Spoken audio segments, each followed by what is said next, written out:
sakit kaki, sakit lutut, sakit tapak, sakit tumit, amalkan 4 step senaman ini yang tak lari lompat. 14 hari kemudian korang akan nampak kaki you kuat, semakin senang naik turun tangga, semakin boleh tahan berjalan dan berdiri. Pertama, naik turun, kaki rapat. Ini step kita buat 100 kali.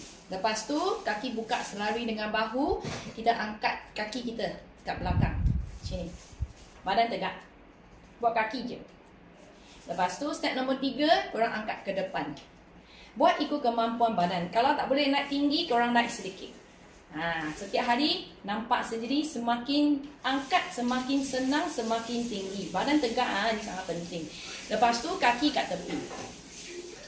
Yang dah bertenaga, dah semakin buat semakin baik, kita angkat kuat sikit. Kaki angkat kat tepi.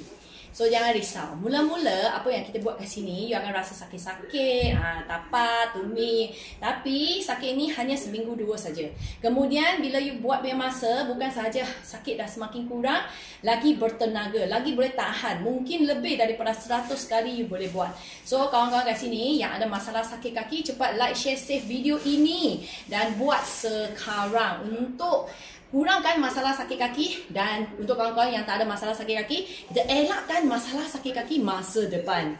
Yang nak lagi cepat bakar lemak, korang boleh try minum kopi Arabica ini yang berjenama MIDI. Yang Dr. Ami selalu kata ini air bakar lemak untuk badan kita.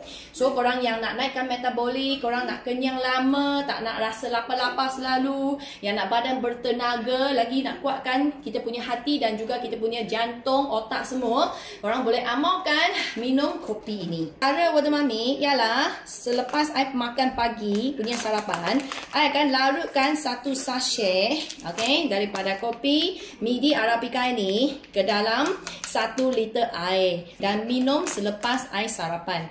Ini langsung tak ada gula, tak ada bahan kimia, tapi dia bagi kita punya badan semakin sihat dan kuat. Terutamanya siapa yang selalu ada badan penat dengan cepat, rasa ngantuk selalu, badan kurang bertenaga, badan punya metabolik sangat rendah dan selalu asyik nak makan punya orang, korang amalkan ini. 1 liter ni korang minum selepas sarapan sampai pukul 12. You akan rasa badan sepanjang hari punya tenaga, dan kenyang-kenyang itu selalu, dan lapar-lapar itu kurang. Paling best ialah emosi kita tenang dan juga dia bagi kita semakin sihat.